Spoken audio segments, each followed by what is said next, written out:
The law of impermanence is also known as the philosophical problem of change, which is a central part to human life.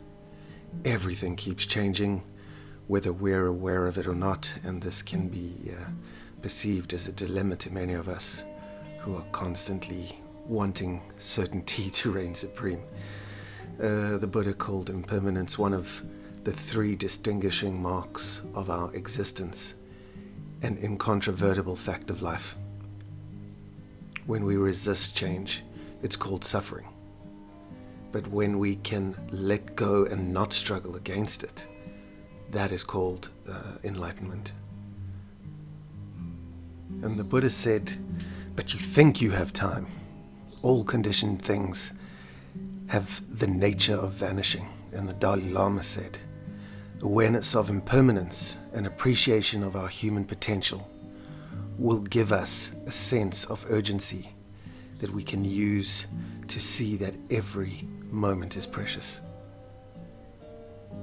Impermanence and mystery are two central aspects of cultivating your contemplative intelligence. Everything is on its way from nowhere to now here, and then back to nowhere, and so on.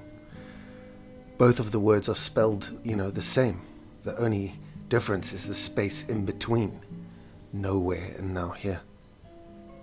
Your chair, the oak tree, your car, all of it is crumbling, shifting, and changing.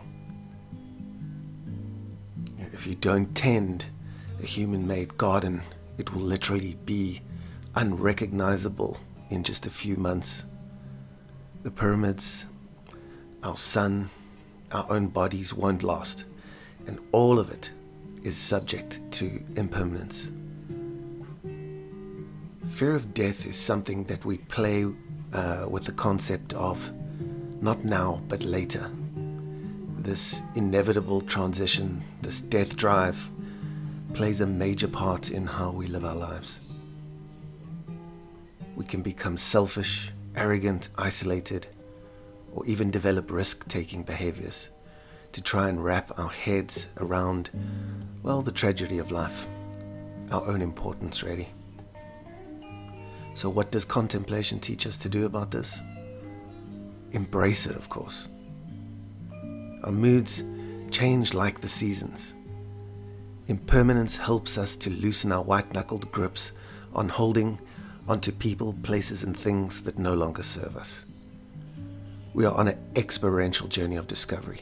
So this means that we have needs that drive us, propel us forward and upward.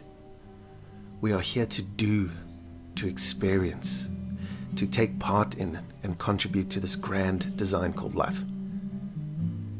Impermanence is evidence of change, and if you contemplate quietly to yourself and look around, you will see that everything is slowly changing as surely as the world is turning.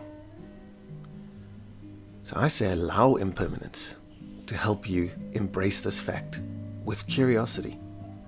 Impermanence is kind, because whatever it is always over and always beginning again.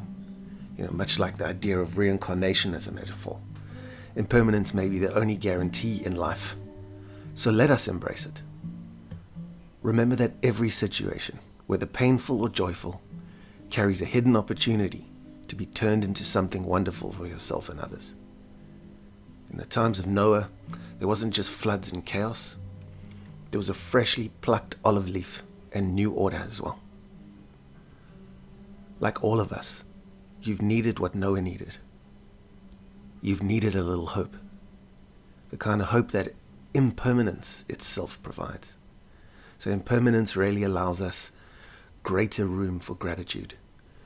And so we can embrace the law of impermanence with sincere joy and a "this shall too pass" attitude. So today, let's not worry ourselves too much about what is going to happen next. The mind is not built to handle what the heart needs to hand over. Practice letting go and surrender to the moment, as and when it occurs. Embrace new changes as if you chose those changes yourself.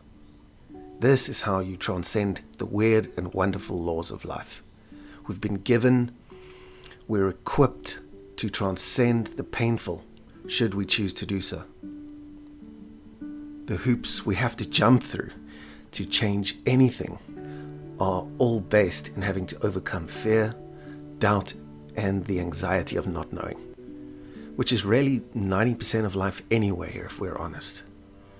Through contemplation, connection, and courage, you can learn to not resist the flow of life, but rather to float along in ecstasy with it. Embrace the law of impermanence with gratitude and transform your life.